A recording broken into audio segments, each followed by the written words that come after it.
You ready? Yes. All right.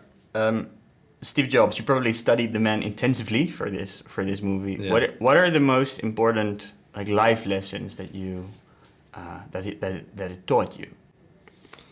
Well, there were 3 or 4 things that I think stood out about Steve Jobs that were not unique to him as a human being, but he had a unique perspective and a unique approach. And one was focus. He probably had his level of focus was world-class focus. And Dave Morin from Path once said to me when I was researching the character, I said, what was the most influential thing that Steve ever said to you? And he said, we were talking about a product feature. And Steve said, there's no virtue in saying no to the things that are easy to say no to. And when you think about that as that pertains to life as a whole and product and whatever you're working on, there's always a distraction. There's always 110 other great opportunities. But if you really want to succeed at what you're trying to do, you have to say no to those things in order to maintain your focus. When you're building something, there's an infinite number of options that your product can have, or features or things that you can do.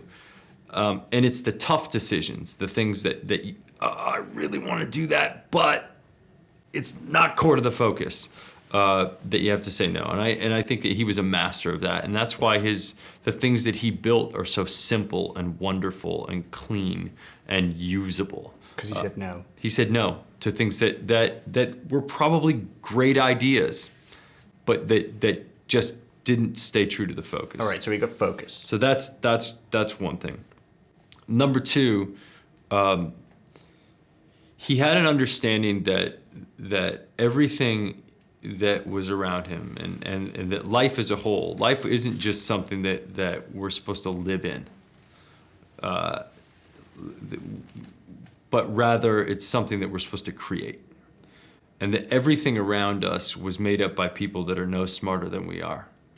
And we can build these things. And we can build things that other people can't even imagine. And they can be ours. And we can share them with other people to make their lives better. That's a pretty awesome thing. Take ownership of Take ownership of life. This is your life. This isn't a life that it's taking responsibility for your own existence and for the happiness of others, as opposed to looking at life as something that you're just going to live in and that other people build, which almost immediately makes you a victim to everything. This life is happening for us, not to us. And I think that he embodied that and lived that and breathed that. And I think the next thing is he had true compassion for his consumers. And anyone who's building a business or building anything or working for a company can learn something about having compassion for the people they're building their products for from Steve Jobs. He cared so much about making something great and taking ownership and pride in delivering something, and that this product that he was making was actually an extension of who he was as a human being. In what way? I think that when somebody judged a Mac product, I think he felt personally like they were judging him.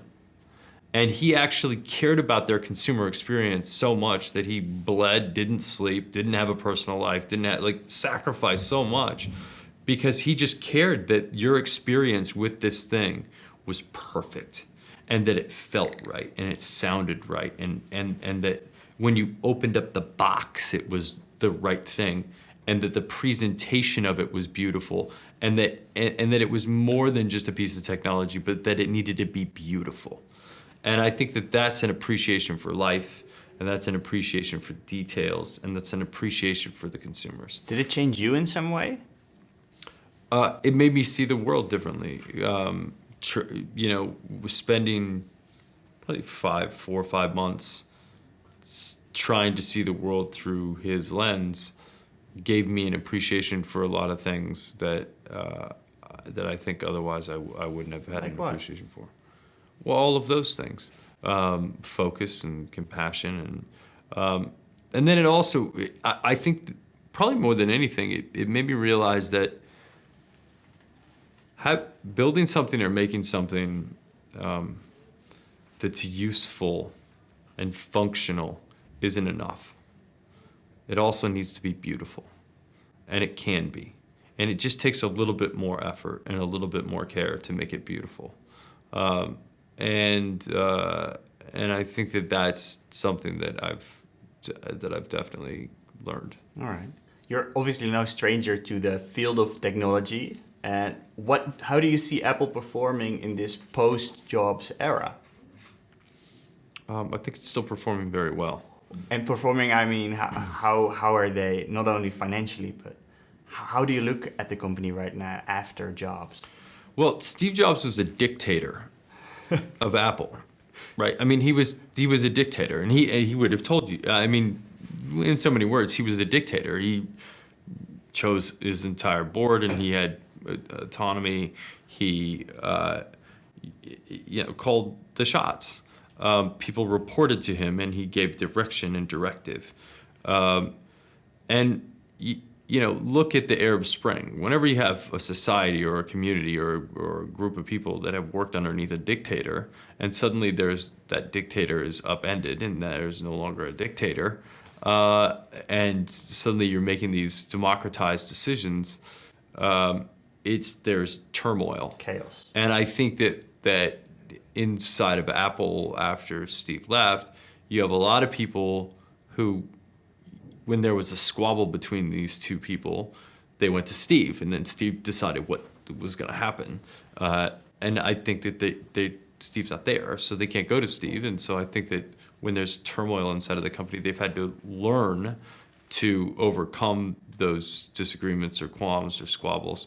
And I think that's very hard to do. And I think that there's probably been some really great people, like Scott Forstall, that probably worked really well within an ecosystem that had Steve, and then probably didn't work so well when he wasn't there. And then a lot of people want to step up and be the leader. Somebody's got to step up and be the leader and make the calls.